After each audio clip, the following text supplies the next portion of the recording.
ये है talks news network और आप देख रहे हैं पॉलिटॉक्स, राजनीति का कच्चा चिट्ठा। राजस्थान में मंत्रिमंडल पुनर्गठन और बहुप्रतीक्षित राजनीतिक नियुक्तियों का काउंटडाउन जारी है। मुख्यमंत्री अशोक गहलोत खुद इस बात के संकेत दे चुके हैं, किसी भी समय वो तारीख भी आ सकती है जिसका इंतजार कांग्रेस के कई विधायक करीब सवा साल से हाथ पर हाथ धरकर कर रहे थे। इन सब के बीच सियासी गलियारों में मंत्रिमंडल पुनर्गठन को लेकर गपशप का दौर जारी है। खुद मुख्यमंत्री अशोक गहलोत द्वारा पुनर्गठन का इशारा दिए जाने के बाद से मंत्रिमंडल में शामिल होने वाले नए नामों और कुछ मौजूदा मंत्रियों की विदाई को लेकर सियासी अटकलें तेज हो गई हैं। हालांकि सूत्रों की माने तो मंत्रिमंडल पुनर्गठन का पूरा फॉर्मूला तैयार है, जिस पर आलाकमान की मुहर भी लग चुकी है। अब सिर्फ राहुल गांधी के अवलोकन के बाद सीएम गहलोत कभी भी इसकी घोषणा कर सकते हैं। कांग्रेस के सूत्रों के अनुसार गहलोत मंत्रिमंडल पुनर्गठन का फॉर्मूला मिशन 2023 को ध्यान में रखकर तैयार किया गया है। कांग्रेस पार्टी को चुनाव जिताने वाले और व्यापक प्रभाव वाले विधायकों को मंत्रिमंडल में मौका मिलेगा। राजस्थान की गहलोत सरकार में फिलहाल सीएम को मिलाकर कुल 21 मंत्री हैं, जिनमें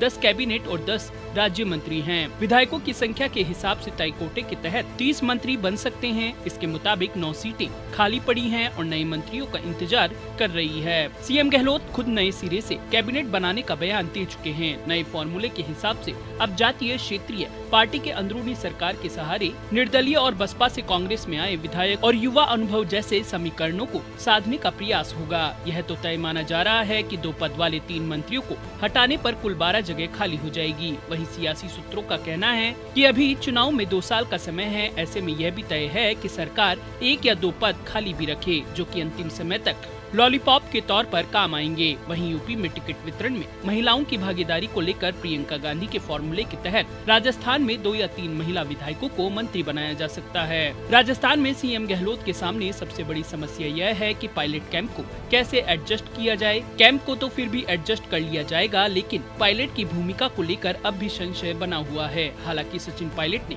कल उदयपुर दौरे के दौरान कार्यकर्ताओं से कहा कि चिंता मत करो, मैं कहीं जाने वाला नहीं हूँ, मैं यही हूँ आपके साथ। इस बयान के बाद माना जा रहा है कि पायलट को राजस्थान में ही एडजस्ट किया जाएगा। उच्च सियासी सूत्रों का कहना है कि संगठन में अगर पायलट को भेजा जाता है तो पायलट को एक बार फिर पीसीसी चीफ बनाया जाएगा। अगर सत्ता में पायलट की फिर से एंट्री होती है तो उन्हें गहलोत सरकार में गृह मंत्री का पद दिया जाएगा। बात करें पायलट कैंप से तो मुरारी लाल मीणा, दीपेंद्र सिंह शेखावत, ब्रिजेंद्र सिंह ओला, हेमाराम चौधरी, रमेश मीणा मंत्री बनने के दावेदार हैं। साथ ही अगर संसदीय सचिव फॉर्मूला लागू किया जाता है तो मुकेश भाकर, रामनिवास गावड़िया और इंद्राज गुर्जर की भी लॉटरी लग सकती है। इसमें भी कोई दो राय नहीं है कि मंत्रिमंडल पुनर्गठन में एक व्यक्ति एक पद सिद्धांत लागू किया जाएगा। शिक्षा मंत्री गोविंद सिंह डोटासरा, राजस्व मंत्री हरीश चौधरी और चिकित्सा मंत्री रघु शर्मा के पास संगठन में पद होने के कारण एक व्यक्ति एक पद के फॉर्मूले के हिसाब से उन्हें मंत्री पद से हटाना तय माना जा रहा है।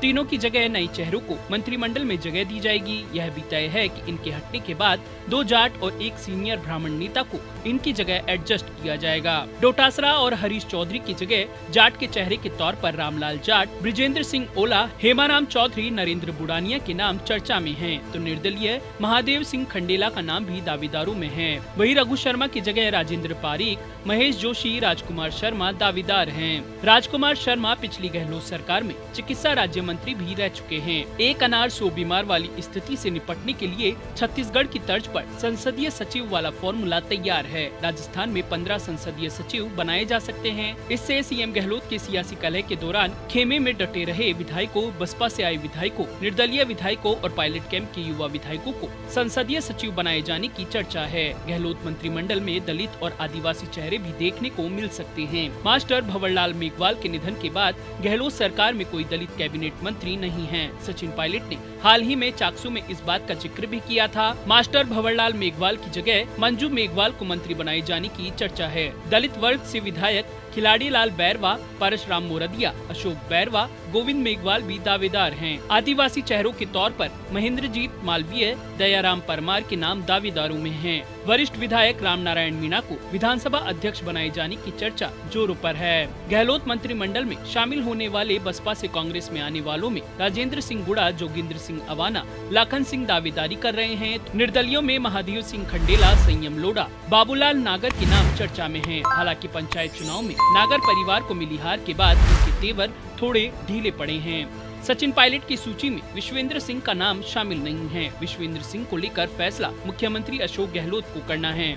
वहीं वर्तमान मंत्रिमंडल में खेल मंत्री अशोक चांदना का प्रमोशन होना तय माना जा रहा है। मुख्यमंत्री अशोक गहलोत ने खुद इसके संकेत बूंदी में हुई जनसभा में दिए हैं। सीएम गहलोत ने कहा था कि चांदना का भविष्य उज्जवल है, तो वहीं अलवर जिले से आने वाले मंत्री टीकाराम जूली को भी प्रमोशन मिल सकता है। पॉलिटॉक्स ब्यूरो, जयपुर। ये है टॉक्स न्यूज नेटवर्क और आप देख रहे हैं पॉलिटॉक्स, राजनीति का कच्चा चिट्ठा।